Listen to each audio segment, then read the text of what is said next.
দর্শক আমার কণ্ঠ শুনে হয়তো বুঝতে পারছেন যে এখনকার সময়টা আসলে কেমন।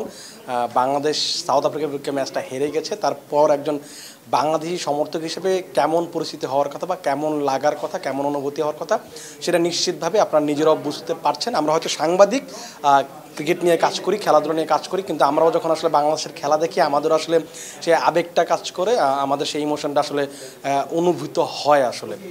আপনি শেষ ওভারে কেশব মহারাজের তিনটা ফুল টস বল ছিল, রিয়াদ আসলে ডাউন দ্য উইকেটে সে খেলার চেষ্টা করেছিলেন, ছক্কাটা প্রায় হয়ে গেছিল, কিন্তু শেষ পর্যন্ত আসলে বাউন্ডারি সীমানায় থেকে আসলে ক্যাচটা নিয়ে ফেলেছে এবং শেষ পর্যন্ত আসলে ম্যাচটা সেই ক্যাচের কারণে হয়তো হেরে গেছে। আপনারা হয়তো ভাবতেই পারেন, অনেকে হয়তো ভাবছেন যে মহারাজের মতো স্পিনারের বিপক্ষে কেন 6 বলে 11 রান আসলে করা যায়নি, এবং এটাই হয়তো হারের কারণ যে আমরা শেষ ওভারে শেষ পর্যন্ত দুটো উইকেট হারিয়ে ফেলেছি জাকির আলী এবং মাহমুদুল্লাহ রিয়াদের। স্পিনারের বিপক্ষেও কেন আসলে 11 রান নেওয়া যায়নি, এটাই হয়তো বড় হারের কারণ হতে পারে। কিন্তু আমি আসলে একটু অন্য একটা প্রেক্ষাপট নিয়ে আলোচনা করব, অন্য একটা ভিউ থেকে একটা আলোচনা করব যে আমার কাছে মনে হয় বাংলাদেশের ব্যাটসম্যানদের যতটা না দোষ আছে, সেই ম্যাচ হারার পেছনে আম্পায়ারদেরও একটা বড় অবদান আছে। কেন বলছি আপনি হয়তো একটু অন্যভাবে নিতে পারেন ব্যাপারটা, কিন্তু আমার কাছে মনে হয় যে আম্পায়ারের দুইটা সিদ্ধান্ত বাংলাদেশের একেবারে বিপক্ষে গেছে এবং সেই দুটো সিদ্ধান্তের কারণে আসলে বাংলাদেশ ম্যাচটা হেরে গেছে বলে আমার কাছে মনে হয়।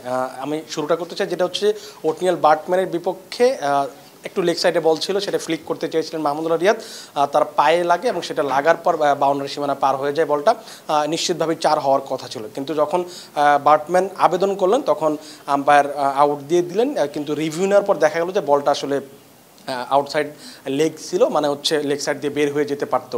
আমরা যখন টিভিতে খেলাটা দেখছিলাম তখনই দেখে মনে হচ্ছিল, মানে খালি চোখে যখন দেখছিলাম তখন দেখে মনে হচ্ছিল যে এইটা নিশ্চিতভাবেই উইকেটে বলটা হিট করতো না এবং বের হয়ে যেতে পারতো। কিন্তু আম্পায়ার সেখানে স্ট্রেট ফরওয়ার্ড দাঁড়িয়ে থাকার পরও কেন তার কাছে এটা মনে হলো যে এটা উইকেটে লাগতে পারে বা উইকেটে হিট করতে পারে, এটা আমি আসলে ভেবে পাচ্ছি না। সেই সিদ্ধান্তটা যদি তিনি মানে এলবিডব্লিউ যদি না দিতেন, আউটের সিদ্ধান্তটা যদি না দিতেন, সেক্ষেত্রে কিন্তু বাংলাদেশ সেই বলটা থেকে 4টা রান পেয়ে যেত। যেহেতু তিনি আউটের সিদ্ধান্ত দিয়ে দেন, বাংলাদেশ রিভিউ নিলে যদি মাহমুদুল রিয়াদ বেঁচে গেলেও আসলে কিন্তু সেই 4টা রান পাওয়া যায়নি এবং এই 4টা রানের মাসুলি কিন্তু বাংলাদেশকে দিতে হয়েছে। আপনি যদি শেষ পর্যন্ত দেখুন এই ম্যাচটা বাংলাদেশ 4 রানে হেরেছে। আপনি যদি চিন্তা করেন, আপনি যদি এখন একটু ভালোভাবে চিন্তা করেন যে সেই 4টা রান যদি বাংলাদেশের হয়ে যেত, আম্পায়ার যদি সেই ভুল সিদ্ধান্তটা না দিতেন, সেই 4 রান কিন্তু এখন বাংলাদেশের খুবই ক্রুশিয়াল হতো এবং সেই ম্যাচটা আজকে কিন্তু এই ম্যাচটা বাংলাদেশ জিতে যেতে পারতো। শেষ ম্যাচে আর তখন আমার আসলে 1 বলে 6 রান করতে হতো না, তখন 1 বলে 1 রান করতে হতো।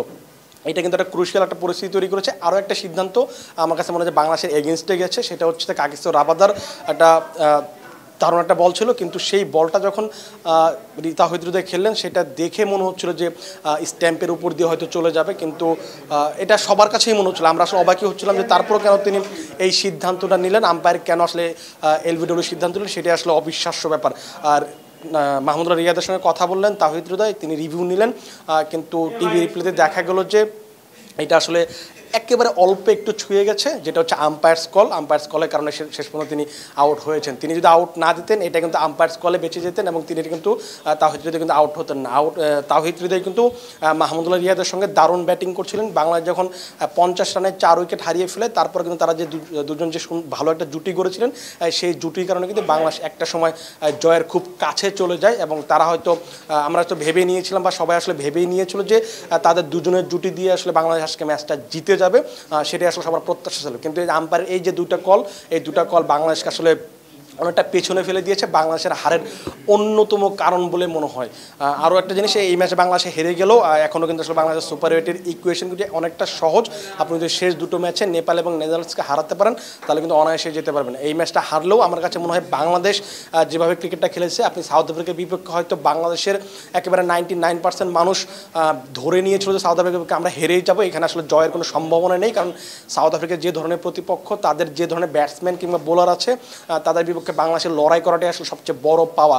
আমি নিশ্চিত যে প্রথম ম্যাচে বাংলাদেশের জয় এবং এই ম্যাচে বাংলাদেশ যেভাবে পারফর্ম করেছে ব্যাটে বলে, তাদের সঙ্গে যেভাবে লড়াই করেছে, নিশ্চিত হ্যাঁ অবশ্যই আপনি এই ম্যাচটা জিততে পারলে অবশ্যই ভালো লাগতো। বাংলাদেশের জয়ের খুব কাছে ছিল, বাংলাদেশের জয়ের সেই সম্ভাবনাও ছিল, বাংলাদেশ চাইলে আসলে ম্যাচটা জিততে পারতো, কিন্তু তারপরে যদিও জিততে পারেনি, কিন্তু তারপর আমার কাছে মনে হয় যে অনেক পজিটিভ অনেক ব্যাপার আছে। সেই ব্যাপারগুলো নিয়ে যদি এখন বাংলাদেশ ওয়েস্ট ইন্ডিজে যাবে, সেখানে নেদারল্যান্ডস এবং নেপালের বিপক্ষে খেলবে, সেই পজিটিভ ব্যাপারগুলো নিয়ে যদি তারা মোমেন্টামটা যদি ধরে রাখতে পারে, এই ব্যাপারগুলো যদি এক্সিকিউট করতে পারে, হবে আজকে যে ভুলগুলো ছিল সেই ভুলগুলো যদি শুধরে নিয়ে পরে দুটো ম্যাচ খেলতে পারে আমার কাছে মনে হয় তাদের দুটো দলকে হারানো সম্ভব এবং বাংলাদেশের খুব সহজেই সুপার এইটে যাওয়া সম্ভব।